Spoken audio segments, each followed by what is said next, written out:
आप देख रहे हैं अवाम के उठाए गए सवालात, हालत आजरा पर तबसरों, तज्जियों, खबरों पर मुहित प्रोग्राम न्यूज लाइन रिदा सैफी के साथ।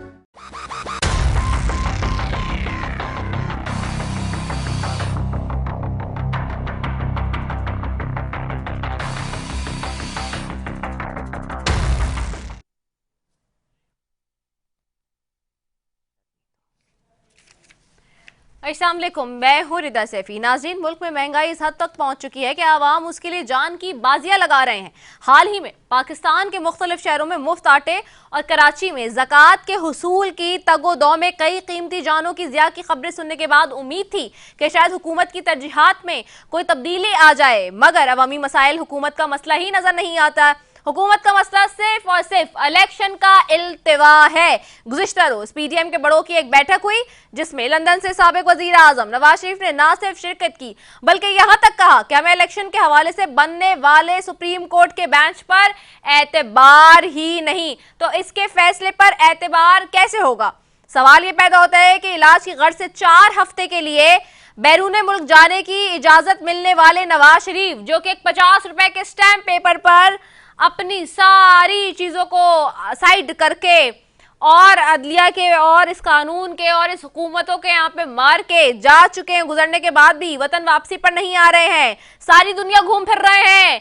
अब तो ठीक भी है, जवाबात भी दे रहे हैं, सियासत में हिस्सा भी ले रहे हैं, मगर डॉक्टर उनको पाकिस्तान सफर की नहीं इजाजत देते।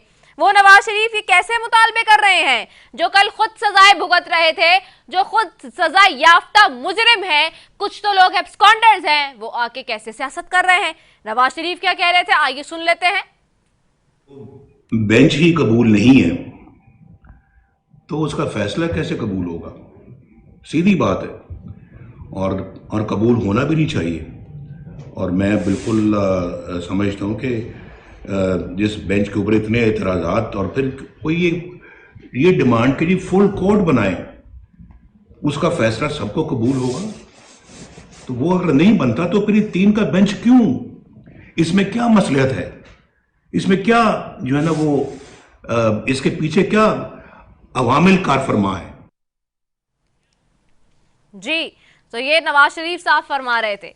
दूसरी जानिब तहरीक इंसाफ अपनी असेंबली से निकलने के फैसले पर पछताती हुई नजर आती है, क्योंकि पीडीएम हुकूमत इसका भरपूर फायदा उठा रही है और फैसले लेने में बिल्कुल आजाद है। यहां तक कि इलेक्शन के हवाले से सुप्रीम कोर्ट के फैसले को भी हुकूमत ने हवा में उड़ा दिया है।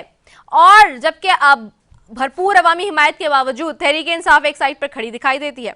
आज साबिक वजीर आजम इमरान खान ने एक इंटरव्यू में कहा कि अगर सुप्रीम कोर्ट का फैसला नहीं माना गया तो इसका मतलब है आइन तो खत्म ही हो गया है और मुल्क में एक जंगल का कानून नाफिज है। क्या कहा, आइए सुन लेते हैं। देखिए, सुप्रीम कोर्ट का फैसला ना मानने का मतलब पाकिस्तान में आइन और कानून खत्म हो गया। इसका मतलब जंगल का कानून आ गया। इसका मतलब कि आप फैसला करेंगे कि कौन से सुप्रीम कोर्ट का फैसला मैंने माना या मैंने नहीं माना।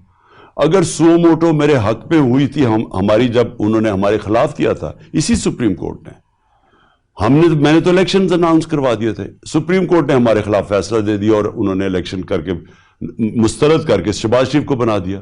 हमने तो एक्सेप्ट कर लिया, लेकिन तब वो सुप्रीम कोर्ट ठीक था। आज वो सो मोटो एक्शन ले रहा है और इनको लग रहा है कि इनके खिलाफ जाएगा, अब ये सुप्रीम कोर्ट को मुतराजा बना रहे हैं। ये सब एक जगह, मगर हुकूमत बयानात और भागदौड़ से बिल्कुल वाज़ेह दिखाई दे रहा है कि हुकूमत के हाथ पांव फूल चुके हैं।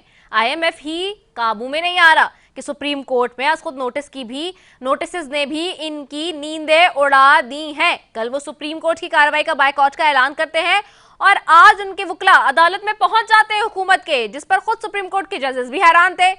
और साथ ही इसी हवाले से आज मीडिया से बात करते हुए कल के बायकॉट के बाद हुकूमत खुद उससे पीछे हट गई है। जैसे ही एलामिया जाहिर हुआ और शाया हुआ और सुप्रीम कोर्ट ने पूछा कि हाँ जी कौन है जो बायकॉट कर रहा है इस बेंच का, तो सारे कहते हैं कि जी हमें तो मालूम नहीं किसने क्या कहा। आइए सुनते हैं। हमने सुना कि हुकूमत ने बाइकआउट कर दिया। आज सुबह जब अटॉर्नी जनरल पेश हुए, उनके साथ फारूक नायक पेश हुए, उनके साथ अकरम शेख साहब पेश हुए, तो अदालत ने उनसे एक स्पेसिफिक सवाल पूछा कि हम तो मीडिया में पढ़ रहे हैं कि आपने बाइकआउट कर दिया है, तो अब आपकी क्या पोजीशन है? और तीनों ने ये कहा कि नहीं सर, ये मीडिया ने गलत रिपोर्ट किया है, हम तो बाइकआउट नहीं कर रहे, हम तो बड़ा एहतराम करते हैं जजेस का। और उसके बाद जज साहब ने कहा कि अलामिया पढ़ लें, और उन्होंने कहा नहीं अलामिया भी ना पढ़ें, उसको छोड़ें, आप जो है वो हमारे आर्गूमेंट सुने, और हमारे कुछ आर्गूमेंट्स हैं। सो पहले इन 2 दिनों में या 3 दिनों में हुकूमत ने जो पोजीशन ली थी मीडिया के ऊपर कि हम बाइकआउट कर रहे हैं, ये हुकूमत उससे पीछे हट गई। जहां दूसरी तरफ मुल्क में गरीब 1-1 हज़ार रुपए के लिए अपनी जान की बाजियां लगा रहे हैं, वहां तो हुक्मरानों को खुद अवाम की दादरसी के लिए सड़कों पर आना चाहिए। जैसे कि हमने तुर्की में जलजले के मौके पर मुजाहरे देखे, लेकिन शायद वहां के हुक्मरान किसी और दुनिया के मखलूक हैं, वरना हमारे हुक्मरान किसी दूसरी दुनिया की मखलूक होंगे, क्योंकि अब तक सुप्रीम कोर्ट ही किसी गिनती में नहीं, तो सवाल किससे कौन करेगा। दूसरी जानिब जहां ये मामला है, वहीं पर कराची वालों के लिए एक बहुत ही बुरी खबर और मजीद है, और वो ये कि जहां महंगाई का सुनामी आ रहा है, वहीं पे सैकड़ों रुपए जो है वो फिर से बिजली के बिलों की मद में इजाफा होगा और आएगा।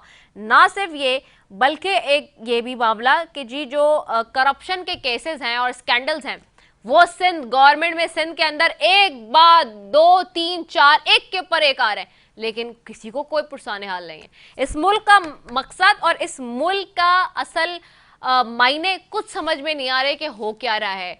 अब एक और स्कैंडल आ गया, जो इस स्कैंडल अरबों रुपए का निकला था सिंध गवर्नमेंट में जो मोटरवेज के हवाले से, उसी के साथ साथ अनफॉर्चुनेटली फ्लड्स के दौरान जो लोगों के मुतासरीन हैं उनके पैसों के हवाले से एक और नया स्कैंडल निकल आया है। वो भी जी अब शामिल हो गया है कि फ्लड्स मुतासरीन को जो पैसे दिए गए या जो उनकी इमदाद की, उसके मद में भी करोड़ों रुपए के जो नुकसान हुआ और करोड़ों रुपए की करप्शन हुई है। इस मुल्क में क्या हाल होगा? मतलब जहां एक छोटी चोरी करने वाले को आप कल एक कोई रोड पे स्नैच कर रहा होता है कोई चीज, हालांकि गलत वो भी कर रहा है, ये नहीं कह सकते आपके वो ठीक कर रहा है, लेकिन आप उसको उठा के जेल में डाल देते हैं, उससे सवाल करते हैं, उससे पूछते हैं।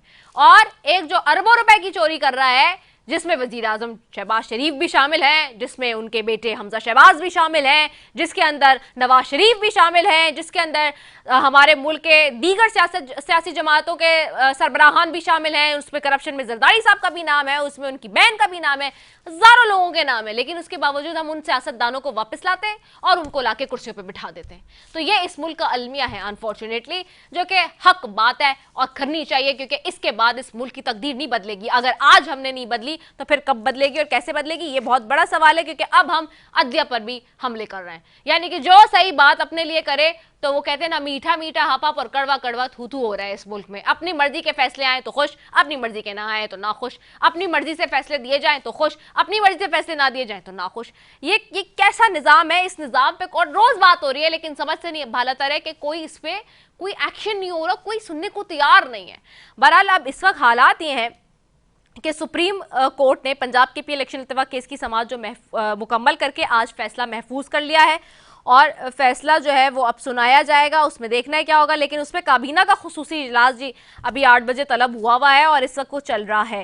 काबीना का खुसूसी इजलास मुल्की सियासी सूरत हाल पर गौर है, लेकिन सियासी सूरत हाल फिर देख लीजिए, इस पर काबीना का इजलास नहीं बुलाया जाता कि जी 100 लोग मर गए, काबीना का इजलास बुला लो, माशी सूरत हाल खराब है, काबीना का इजलास बुला लो। अभी भी सिर्फ ये केस के ऊपर जान अटकी हुई है। बहरहाल इसी सब पे बात करेंगे। वैसा पैनल में मौजूद हैं ऑनरेबल मेरे गेस्ट, सबसे पहले फिरदौस शमीम नकवी साहब हैं, पाकिस्तान तहरीक इंसाफ से आपको खुशामदीद कहती हूँ। सेनेटर सैफुल्लाह मक्सी साहब हैं, पाकिस्तान पीपल्स पार्टी से आपको खुशामदीद कहती हूँ। सेनेटर गौस हैं, मुस्लिम लीग नून से, आपको भी खुशामदीद कहती हूँ। तीनों मौजूद मेहमानों का शुक्रिया वक्त देने के लिए। सबसे पहले फिरदौस शमीम नकवी साहब आपकी तरफ आऊँगी। अभी खान साहब जो बात कर रहे थे, आपने शॉर्ट भी सुना, अगर हुकूमत नहीं मान रही इलेक्शन कराने के लिए, जिद पर अटल है, और अब हालात ये यहाँ पहुँच गए हैं कि जी अदलिया पर भी पैदर पे वार हो रहे हैं, ऐसी सिचुएशन में अब आप लोग क्या करेंगे? क्योंकि कह चुके हैं खान साहब के जी अगर इलेक्शन अब भी नहीं होते तो फिर तो जाहिर सी बात है, मतलब यही है कि आइन ख़त्म हो गया है, सुप्रीम कोर्ट का फैसला नहीं माना जाता और मुल्क में जंगल का कानून नाफिज हो गया है। जी बिस्मिल्लाहिर्रहमानिर्रहीम, बहुत बहुत शुक्रिया। बात यह है रिदा, हम आइन के साथ खड़े हैं, हमारा हल इकदाम आइनी होगा। इस वक्त अभी तक जितने आर्गुमेंट्स आए, ये 90 दिन में इलेक्शन के अलावा कोई और ऑप्शन आइन में दिया हुआ ही नहीं है। ये कहना कि उस तरह से कौमी इलेक्शन जो है वो मुतनाज़े हो जाएंगे तो ब्रादर जो हमारे दूसरे ममालिक हैं और जो हमारा हमसाया मुल्क है हिंदुस्तान, वहां भी प्रोविंसेस के इलेक्शन और फेडरेशन का इलेक्शन हमारे साथ नहीं होता। अभी आपने देखा कि पिछले माह भी 3 सूबे इलेक्शन हुए, जब 3 साल की मरकज हुकूमत को हमारे आइन के अंदर और हर आइन में ये सहूलत होती है कि मुख्तलिफ वजूहात की वजह से जो आदमी जिस गवर्नमेंट है वो जो है रिजाइन के इलेक्शन कॉल कर सकता है। कहीं नहीं ये मुद्दत हो, कहीं इंसान की परफॉर्मेंस इतनी अच्छी होती है कि वो इलेक्शन कॉल कर लेता है और कहते कि मैं अपनी मेजोरिटी को इम्प्रूव कर लूं। दफा कोई मुनाज़े इशू आता है जिसपे वो फैसला करता है और उसके बाद वो रीअफर्म करता है मेरे साथ है। जैसे ब्रिटेन ने छोड़ा है, ब्रेक्सिट फैसला नहीं हो रहा था 2 दिन कॉल किए और उसके उस पार्टी को वोट कर गया जो ब्रेक्सिट की बात कर रही थी और उन्होंने आके फिर एग्जिट भी किया। इसी तरह न्यूजीलैंड की प्राइम मिनिस्टर ने जब एक्शन हुआ था तो उन्हें भी अर्ली इलेक्शन कॉल की, उसका जब उससे फैसला किया मैं दोबारा इलेक्शन नहीं लड़ूंगी, फिर भी अर्ली इलेक्शन कॉल की। तो ये जमहूरियत में सारे आइन में चाहे तो ये जो खौफ जिसका इजहार कर रहे हैं ये सिर्फ इस बात का है कि नजर आ गया। अभी रिपब्लिकन का जो सर्वे आया है उसके 220 सीटें जो हैं पंजाब के अंदर वो पीटीआई को और 2 सीटें बाकी ऑपोजिशन को मिला के जो है वो 66 सीटें। तो ये सूरत 220 दे रहे, टोटल सीटें तो कम है, सॉरी वो 286 का हाउस है, मैंने गलत सब्ट्रैक्ट किया। तो ये वाली सूरत हाल देख के इनके जो कहते हैं ना कापे टांग, अब जिसकी पे टांग जाती है वो इसी तरह के उतंगे फैसले करते हैं। ये फैसला कि कल रात ये तक हम प्रोसीडिंग्स बॉयकॉट कर रहे हैं, जब उनको ये पता चला कि अगर तुमने ये किया तो हमारी हुकूमत को डिसॉल्व कर दिया जाएगा और फॉर इलेक्शन कॉल कर लिए जाएंगे, उसके तो आज कोर्ट के अंदर फैसला क्या किया जी हम नहीं बॉयकॉट कर रहे, हम हाजिर हैं, हमें तकरीब भी है, इज्जत भी है, सब कुछ है, जो फैसला आप करेंगे भाई बाप। उसके बाद जैसे ही सुप्रीम कोर्ट की हेयरिंग खत्म की और उन्होंने कहा कल फैसला करेंगे तो असेंबली का बयान देख लीजिए, असेंबली में जाके फिर वही कह रहे हैं। अब झूठों के बादशाह ये लोग कितने झूठ बोलेंगे, हर बार झूठ बोलते हैं, समझते हैं कि पाकिस्तान के अवाम बेवकूफ है, इनको नजर नहीं आ रहा इनकी पॉपुलैरिटी बरोज इन्हीं झूठों की वजह से गिर रही है। ये आए थे असेंबली में क्या कह के आए थे, इन्हीं हुकूमत क्या कह के ली थी, ये कह ली कि 9% महंगाई पाकिस्तान की तारीख की बुलंद तरीन रही है। और क्या है, इमरान खान जो है वो सिलेक्टेड है, वो नाअहल है, वो नालायक है, 9% को 35% पे पहुंचाना। उस वक्त पेट्रोल की कीमत 12 रुपए बढ़ी थी, अब जो 120 रुपए बढ़ चुकी है और ये बड़े काबिल लायक है। अब जिम्मेदार है ये सब कुछ इमरान खान का भाई है।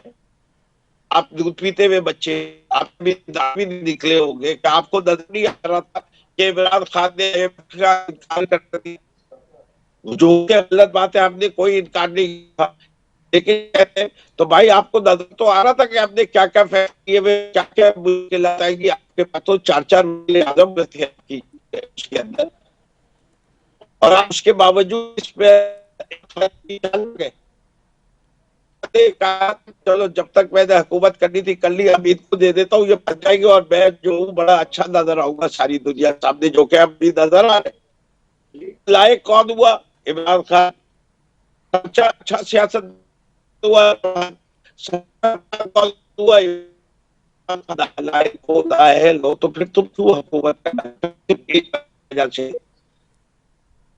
तुम मान लो इस बात को, तुमने वो कानून तब्दील करवाए और तुमने अपने आप को रिलीफ दिलवाई, इससे के सच्चे होते तो तुम कहते कि ये जितने कानून हमने तब्दील किए वो हमारे केसेस में नहीं लगेंगे, हम तो अपने केसेस भुगत के लिए हम कर रहे हैं। लेकिन इतनी हिम्मत तुम्हें थी नहीं, इतना हाई मॉरल ग्राउंड तुम ले नहीं सकते थे। अभी जो भी सब आएंगे, सेनेटर और साहब आएंगे, वो ये कहेंगे इमरान खान ने ये किया, इमरान खान वो किया, ये किया, इनके डबल स्टैंडर्ड्स है, ये वो सारी दास्तानें सुन के कान पक चुके। भाई अगर इमरान खान अब उन्हें तो इंतखाब करा लो, अवाम को फैसला दो कि जी क्या, या कानून को फैसला करने दो, सुप्रीम कोर्ट का फैसला देगा। जब वो इमाम को कोर्ट समझेगा गिल्टी है, दायर देगा, तक तो इलेक्शन कराओ, हमें तो डर ट्रू। नहीं है। ओके हम तो कह रहे हैं जी। कि मुल्क मसाया वाहिद इंतखाब है, इसके अलावा और कोई नहीं। कभी भी बाकी इस्तेकाम नहीं आएगा जब तक ठीक हो गया, सियासी इस्तेकाम नहीं आएगा तो माशी इस्तेकाम भी नहीं आएगा। Very well. अच्छा, मैं जाती हूँ जी, आपकी तरफ आऊँगी सेंटर सैफुल्ला मक्सी साहब। सैफुल्ला मक्सी साहब, ये जो सिचुएशन इस वक्त इमर्ज हुई गई है, पीपल्स पार्टी कहाँ खड़ी हुई है सारी सिचुएशन में? आप साथ दे रहे हैं, आप आइन के रखवाले थे, आप आइन के तहफ़्फ़ुज़गार थे, आप कहते थे कि जी आइन हमने बनाया है। ये आइन पे तो कोई चलने के लिए राजी नहीं है इस वक्त। सुप्रीम कोर्ट एक अटल बात कर रहा है, एक आईनी और कानूनी और फैसले की रोशनी में बात कर रहा है कि इलेक्शन होने चाहिए। तुर्की में देख लीजिए, 11 सूबों में जलजला है, बदतरीन माशी सूरत हाल उनकी खराब हो गई है।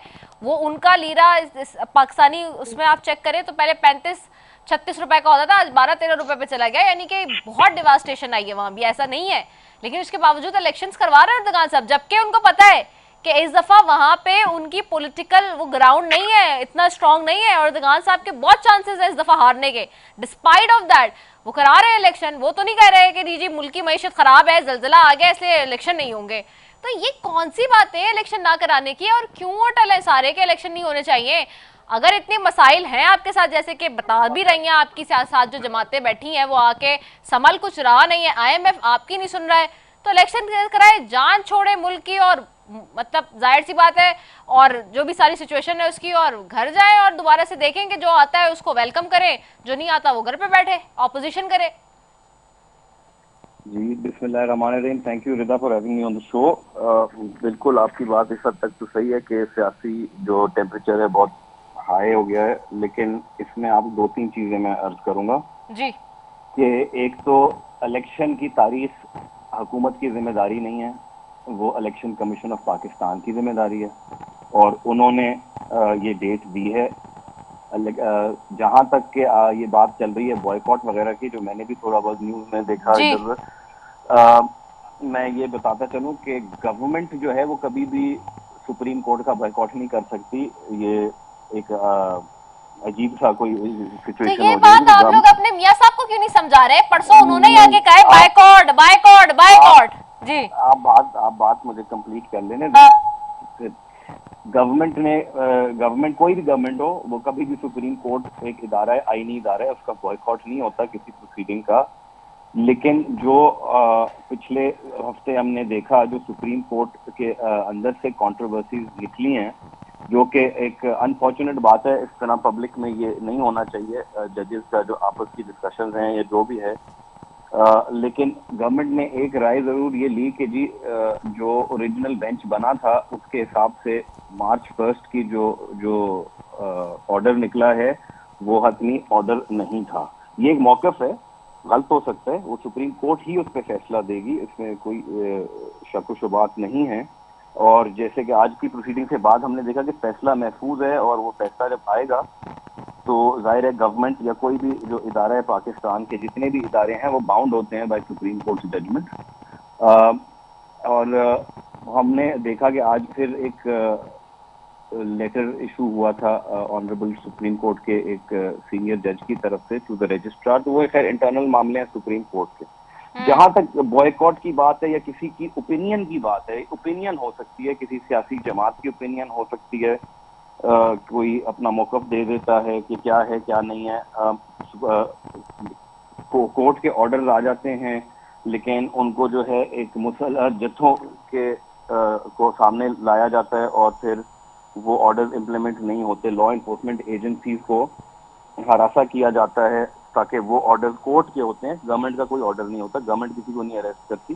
राइट, ठीक है। तो ये इस तरह से अगर आप सिचुएशन को अभी देखें, बिल्कुल सिचुएशन अच्छी नहीं है, और कोई भी सेम वॉइस अगर बात करेगी तो यही कहेगी कि जी मिल बैठकर कोई ना कोई रास्ता आगे सब सियासी पार्टियों को, मैं फिर से दोहराऊंगा, सब की सब सियासी पार्टियों को मिल बैठ के ही फैसला करना होगा, क्योंकि जब तक अगर मिल बैठ कर फैसला नहीं होगा तो चाहे इलेक्शन आप कल करा दें वो इलेक्शन मुतनाज़ा ही रहेंगे। तो वो हम जो तो सुनते थे, करंट जो लोग सिचुएशन है बिठाते थे ना,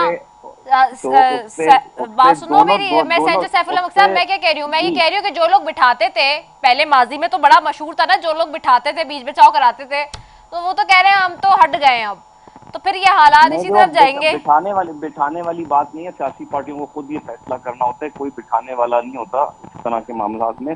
सियासी पार्टी खुद ही एक दूसरे के साथ, सियासत गिव एंड टेक का नाम है, सियासत जो है लेन देन होती है, पॉलिटिकल कॉम्प्रोमाइज होता है, पॉलिटिकल सेटलमेंट होती है, और उसके बिना पे बैठ के फिर ये फैसले किए आगे जाते हैं। अनफॉर्चुनेट है कि इस टाइम पे because of the attitude of single political party the whole country जो है वो मफलूज हुई है कि वो एक राय है, आपने सबकी राय को देखना होता है। राइट, ठीक हो गया, ठीक हो गया, वेरी वेल। सेंटर गौस आपकी तरफ आऊंगी। सेंटर गौस, नवाज शरीफ साहब 50 रुपए के स्टैम्प पेपर में गए थे बाहर इलाज कराने के लिए, शहबाज शरीफ साहब गारंटर थे, उनको वापस लाने की बात नहीं कर रहे हैं, वो बात ही कर रहे हैं कि जी बायकॉट कर दो, अदलिया पर हमला कर दो। ये क्या हो रहा है भाई? हाँ जी, बिस्मिल्लाहिर्रहमानिर्रहीम। देखिए जी, वो हमारा लीडर है, वो फिर जिस तरीके से निकाला गया और जिस तरह सजा दी गई, वो जो बाजवा साहब जब रिटायर हुए उनका इंटरव्यू देख रहे हैं तो उसमें उन्होंने क्या कहा है, हमें तो सारी चीज जाहिर हो गई है कि उनको एक पॉलिटिकल विक्टिमाइजेशन की गई और कुछ जजों की जाती अना थी जिसकी वजह से उनको सजा दी गई। तो इस सिलसिले में तो मेरे ख्याल में कुछ सुप्रीम कोर्ट को बहुत नोटिस है कि उनकी सजाएं खत्म कर देनी चाहिए, क्योंकि अब तो सारी चीजें सामने आ गई हैं कि कोई हकामा और कोई ये करप्शन कुछ भी नहीं था। इन्होंने एक मफरूजे पे जो है वो पीएम साहब को सजा दी थी और डिस्क्वालीफाई किया था। ओके, तो अच्छा, सामने आ गई हैं तो सेंटर गौस, मैं आपसे आपका मौकिफ पूरा लूंगी और जैसे तो आपने वेट भी किया पूरा लूंगी, लेकिन इस वक्त मैं अपने नाजरीन को बताऊं कि जी लाड़काना में चेयरमैन पाकिस्तान पीपल्स पार्टी और वजीर खारजा बिलावल भुट्टो ज़रदारी साहब प्रेस कॉन्फ्रेंस कर रहे हैं। आइए आपको वहां लिए चलते हैं। एक कदम से वो पूरा कर दिया था, तो हमें किसी इस किस्म का जमात का जिसमें हर डिक्टेटर का अगर औलाद है और वो सियासत में है तो वो पीटीआई जैसे सियासी जमात में है, हर वो शख्स, हर वो क़ुव्वत जिनका माजी गैर जमहूरी था, माजी गैर आइनी था और मुस्तकबिल भी गैर जमहूरी और गैर आइनी है, वो पीटीआई में शामिल है। पाकिस्तान पीपल्स पार्टी आज भी आइन का दिफा करते हैं और कल भी हम आइन का दिफा करेंगे। सर मेरा बाबू साहब जी सर, इजाज़त है जी सर।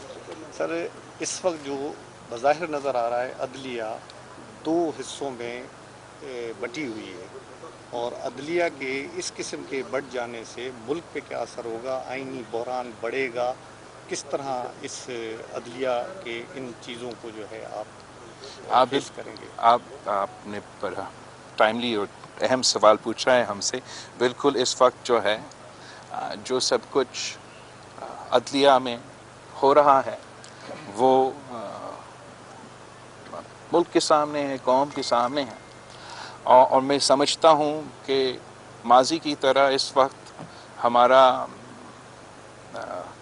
अदलिया को ख़ास तौर पे इन 3 जज साहिबान को सोचना चाहिए कि क्या हो रहा है।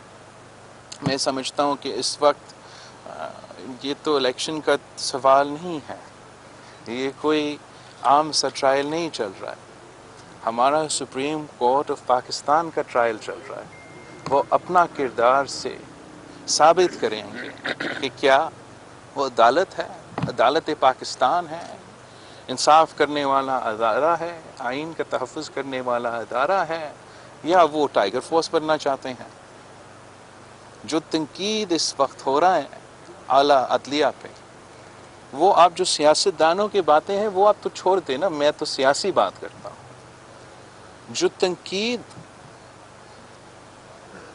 आला अदलिया का हो रहा है जस्टिस की तरफ से, सीनियर प्यूनी जज की तरफ से, सुपीरियर जुडिशरी की तरफ से, वो तारीखी तनकीद हो रहा है। एक किस्म का अदम एतमाद इन तीनों जजेस पे ऑपोजिशन तो क्या किया? ये अदम एतमाद ऑपोजिशन का नहीं है, ये अदम एतमाद वो बाकी सुप्रीम कोर्ट जजेस के हैं जो उस कोर्ट में शामिल नहीं है। ये कभी ऐसा हुआ है कि 9 मेंबर बेंच को एहतजाज करके उठते उठते अब 3 जस्टिसेस रह चुके हैं, और वो 3 जज साहब कौन हैं? एक वो जज साहब है जिसने उस फैसला का जो वो फैसला दिया था जिसके नतीजे में गैर आईनी तरीके से पंजाब हुकूमत पीडीएम से अपोजिशन की तरफ चला गया। दूसरा जज साहब कौन है? दूसरा जज साहब वही साहब है जिन्होंने अपना पहले नोट जुडिशल नोट के थ्रू चीफ जस्टिस को कहलवाया कि पंजाब इलेक्शन पे सीओ मोटो बनता है। जब आप अपना ज़ेन दिखा देते हो तो ये फिर मुनासिब नहीं है कि आप उसी बेंच पे बैठते रहें। और सबसे मज़े की बात ये है कि पिछली पेशी में जिसके नतीजे में ये 30 अप्रैल का फैसला पहले आया था, उस पे तो हमने उस जज साहब पे एतराज़ किया था और उस वक्त जज साहब उठ चुका था।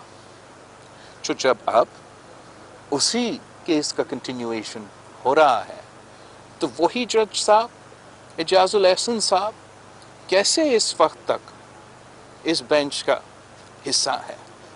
और जो ऑनरेबल जी ये चेयरमैन पाकिस्तान पीपल्स पार्टी वज़ीर ख़ारजा बिलावल भुट्टो ज़रदारी साहब इस वक्त प्रेस कॉन्फ्रेंस कर रहे हैं जी। लाड़काना में मीडिया से खिताब कर रहे हैं और वो वही बात कर रहे हैं, तनकीद का निशाना बना रहे हैं जी अदलिया को अनफॉर्चुनेटली, जो कि इस मुल्क में एक नई रीत चल पड़ी है जी। सेनेटर गौस साहब आपकी तरफ आऊँगी और मैं चाहूँगी ज़रा शुरू से बात कर लें क्योंकि आपकी उस वक्त बात मुकम्मल भी नहीं हो पा रही थी और भरपूर आपको मौका भी दूँगी। ये मेरा सवाल वही था कि जी ये क्या है, वही बेंच जो बेंच आपको रात को 12 बजे रिलीफ दे, माजी की हुकूमत को उठा के पटक दे और आपको हुकूमत बनाने का और उसमें वजूद में आने का के लिए गो अहेड दे दे, क्योंकि उस वक्त भी पार्लियामान की कार्रवाई थी ना, पार्लियामान की कार्रवाई सुप्रीम है, तो उस वक्त पार्लियामान की कार्रवाई आपने कैसे सेट असाइड करा दी थी सुप्रीम कोर्ट से, और फिर अब आपको लग रहा है कि अब जो हो रहा है सुप्रीम कोर्ट उसमें आपके साथ बहुत ज्यादती कर रहा है? जी सेनेटर गौस साहब आपको आवाज आ रही है? सेनेटर गौस साहब आप हमें सुन सकते हैं? अच्छा चले जी, देयर मस्ट बी सम अच्छा जी there must be some glitch जी। तो मैं एक ब्रेक पे जा रही हूँ, ब्रेक के बाद वापस आ रही हूँ। ब्रेक भी लेना है, काफी देर से हम बनगो में जा रहे थे, उसके बाद वापस आ रहे हैं। आपने कहीं नहीं जाना, स्टे ट्यून।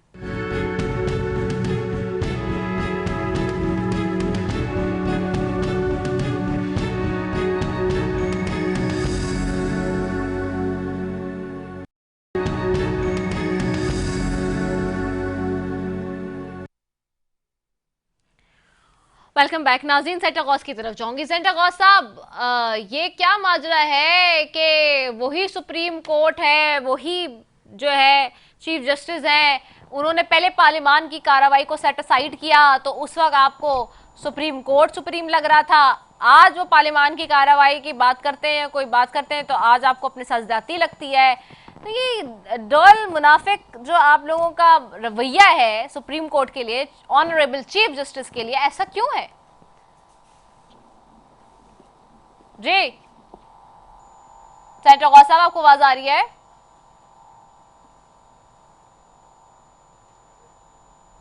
सेनेटर गौस साहब आप मुझे सुन सकते हैं? सेनेटर गौस साहब आपको आवाज आ रही है? चले मैं फिरदौस भाई की तरफ जा रही हूँ। मेरे ख्याल से आवाज़ का कुछ इशू आ रहा है उनकी तरफ से, या उनकी तरफ से कनेक्शन लॉस हो रहा है बार बार। फिरदौस भाई अभी आपने सुना बिलावल साहब वापस आके जो है अभी यहाँ पे तकरीरें कर रहे हैं, खिताब कर रहे हैं लाड़काना में खड़े होके, वो ये नहीं बता रहे कि जी करप्शन केसेस जो उनके बढ़ रहे हैं, एक के बाद एक स्कैंडल्स निकल रहे हैं, चीजें हो रही हैं, उस पर भी कोई रोशनी डाल लें। आके बस वो आए भी तो बात कर रहे हैं जी सुप्रीम कोर्ट के उन 3 जजेस की जिनसे हर एक को तकलीफ है। देखिए बात यह है कि सिंध के अवाम से पूछें तो उन्हें पीपल्स पार्टी से बड़ी तकलीफ है। वो कहते हैं कि परफॉर्मेंस पे हमें वोट मिलता है, लेकिन परफॉर्मेंस ये है कि बसों का वादा करते हैं 15 साल में 250 पूरे शहर कराची और पूरा सिंध कूड़े से भरा हुआ है। उसके उठाने का इंतजाम इनसे 15 साल में कूड़ा उठाने का निजाम दुरुस्त नहीं कर सके, साफ पीने का पानी नहीं आ सका। अभी हाईवे पे मोटरवे पे तो 200 अरब का था, उससे पहले पेंशन का 250 अरब का, खुद चीफ मिनिस्टर साहब के इलाके में 250 अरब का हुआ था। दूसरी तरफ एक और मिनिस्टर थे महबूबुज्जमान साहब, उनके अंडर जो है वो मोटरवे का एक स्कैंडल हो गया, और अब चीफ मिनिस्टर के अंडर फ्लड का जो रिलीफ का पैसा है उसको भी अब नहीं बख्शते। आप सोचें कि क्या दयानतदारी है, क्या ईमानदारी है। वो बाकी पंजाब के मुकाबले में सिंध जो है वो बहुत पीछे रह गया है, केपी से भी पीछे हो गया। जाके देखें पेशावर का हाल देखें और हैदराबाद का हाल देखें। पेशावर जो है हैदराबाद के मुकाबलतन छोटा शहर नहीं है, उसके बराबर का शहर हो गया। पेशावर के हालात कहीं बेहतर है। सेफ सिटी प्रोजेक्ट कहां कहां आ चुका है जनाब, पूरे पंजाब में आ चुका है। जैसे कि मुल्तान में आ गया, इस्लामाबाद में आ गया, रावलपिंडी में आ गया, गुजरानवाला में आ गया, सियालकोट में आ गया, लाहौर में आ गया, पेशावर में भी आ गया, फैसलाबाद में भी आ गया। कराची के अंदर भी अभी कुल्ली तौर पे इतलाक नहीं हुआ सेफ सिटी प्रोजेक्ट का। रेस्क्यू 1112 पहली दफा लाहौर में कब आई थी? जब परवेज इलाही साहब चीफ मिनिस्टर थे। आज उस वाक़े को भी 17-18 साल हो रहे हैं और अभी तक रेस्क्यू 1112 की 10 एम्बुलेंसेज आई और 100 एम्बुलेंसेज जाके हमने थट्टा के पास सुजावल में खड़ी हुई दिखा दी कि वो गल सड़ रही हैं, और उसके बाद उन्होंने एक्शन लेना शुरू किया। अच्छा हम अब बांट देते। भाई क्यों रखी हुई थी? अचार डाल रहे थे उनका। ये सब चीजें बिलावल को गवर्नेंस की नजर नहीं आती। वो आसिफ अली जरदारी साहब वहां अस्पताल में लेटे हुए तकरीर फरमा रहे हैं कि हमें जज साहिबान एक्सेप्टेबल नहीं है। भाई आपको आइन के तो आप लोग ये जो भुट्टो का आइन है उसको आपने तबाह क्यों करने के जा रहे हैं? भुट्टो का ये 2 बड़े क्रेडिट्स हैं, दोनों ये हुकूमत कॉम्प्रोमाइज करने जा रही है। एक क्रेडिट आइन का था कि ही इज द वन जिससे पाकिस्तान के उनकी गवर्नमेंट के होते हुए ये पाकिस्तान का आइन आया, जिसकी 9 अप्रैल को आप 50वीं सालगिरह मनाने जा रहे हैं। आज उस आइन की बेहुरमती हो रही है, बेतौकीनी हो रही है, उसको तबाह करने जा रहे हैं। और जुल्फकार अली भुट्टो का बिला वजह भुट्टो तमाशा जो है वो इसका शरीकदार हो जाएगा। तो ये जो सफर है ना भुट्टो से जरदारी तक, इसको सही मानों में अब बिलावल अब फैसले और तकारीर कर रहे हैं। इससे के या तो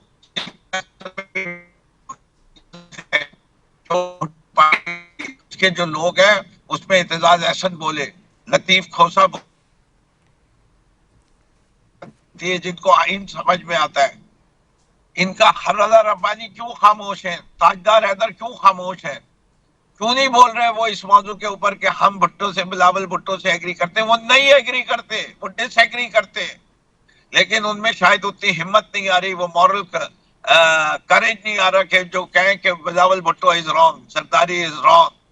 आइन पाकिस्तान का ये कहता है कि जब 90 दिन हो तो उसमें इलेक्शन होने चाहिए। कमर जमान कायरा जैसे लोग जो है वो कॉम्प्रोमाइज कर गए, लेकिन इससे कोई फर्क नहीं पड़ता। पाकिस्तान के अवाम को नजर आ गया, पाकिस्तान के अवाम को समझ आ गई ये बात, और इसीलिए हर सर्वे दिखा रहा है क्लीन स्वीप फॉर पीटीआई। इसी से वजह से इनकी कांपे टाक रही है। मैं बार बार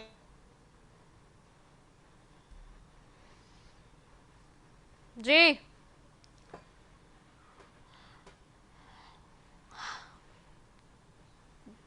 अच्छा, फिरदौस भाई फिरदौस भाई की आवाज जी फिरदौस भाई जी जी, तो मैं यही कह रहा था कि कल का फैसला इतना अहम है पाकिस्तान की तारीख में कि जब ये फैसला आएगा इसको मनो तस्लीम करना चाहिए।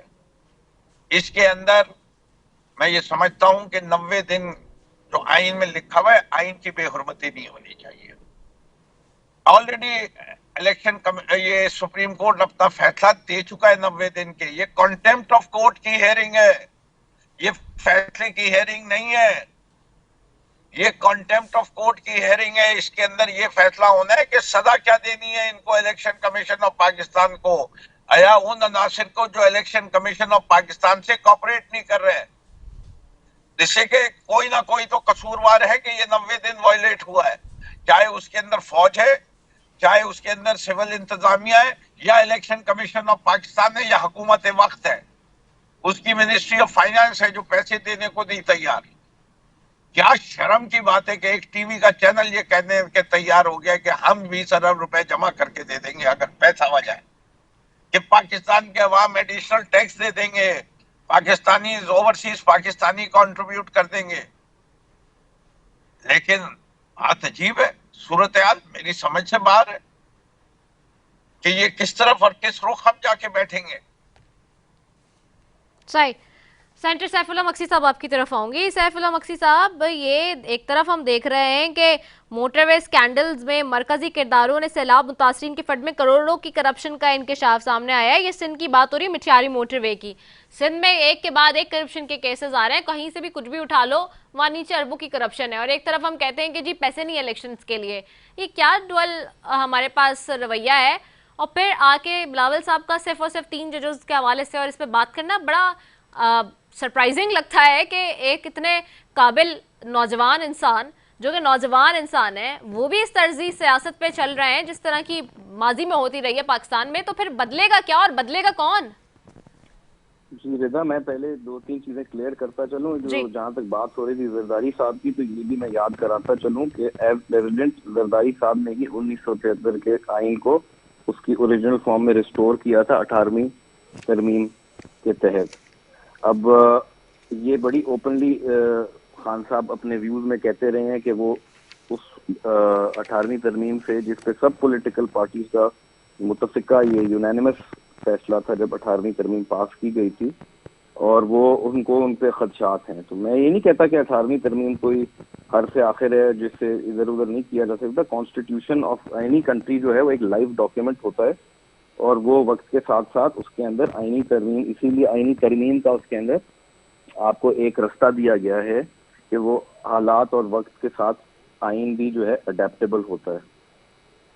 तो ये मैं जरा काइंडली रिकॉर्ड पे लाना चाह रहा था कि ये प्रेसिडेंट आसिफ अली जरदारी जब सदर पाकिस्तान थे उन्होंने ये एफर्ट्स किए थे 18वीं तरमीम के लिए, जिसकी वजह से आज आपके सूबों में ऑटोनॉमी है, एक फेडरल स्ट्रक्चर को भी बहाल किया, और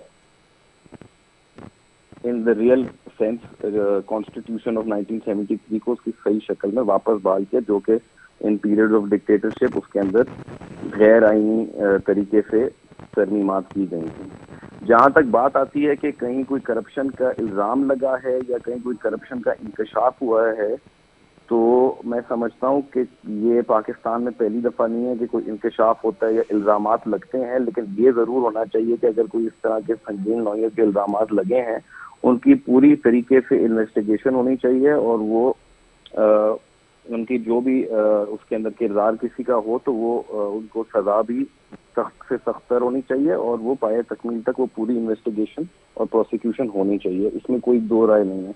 जहाँ तक आइन की बात आती है, आपने अभी प्रेस कॉन्फ्रेंस में सुना, हम जो आइन बनाने वाले पार्टी से ताल्लुक रखते हैं वो बिल्कुल भी आइन से इनराफ कभी भी नहीं करेंगे। जहाँ तक तनकीद की बात आती है किसी जजमेंट पे, जब वो एक लिख दिया जाता है जजमेंट, तो एक पब्लिक डॉक्यूमेंट होता है, और पब्लिक डॉक्यूमेंट के ऊपर तनकीद का हक सबके पास है।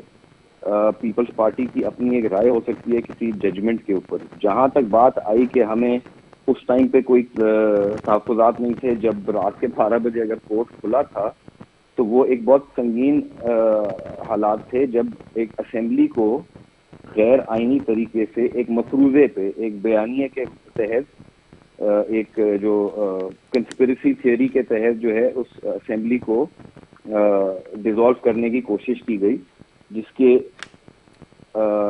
ऑपोजिट में सारी जमातें जो थी वो एक तरफ थी, और कोर्ट ने बड़ी तफसीली तौर से सबको सुना और उसके बाद फैसला दिया और अपना आपको असेंबली पता है को ना अभी वापस भी आज रिस्टोर क्या किया। ऑब्जर्वेशंस दिए कोर्ट ने, यही कहा है कि अभी भी जो इलेक्शन इल्तिवा का मामला है सब मफरूजों पर है, इलेक्शन कराओ और चैन से बिल्कुल इलेक्शन जी, कराओ। वो कोर्ट देखें, वो कोर्ट जी के कमेंट्स हैं, जो कोर्ट के कमेंट्स होते हैं वो कोर्ट का तो ये ऑर्डर आप नहीं उस वक्त होता। की भी बात कर रहे हो, उस वक्त भी यही ऑब्जर्वेशन थी इसी तरह की।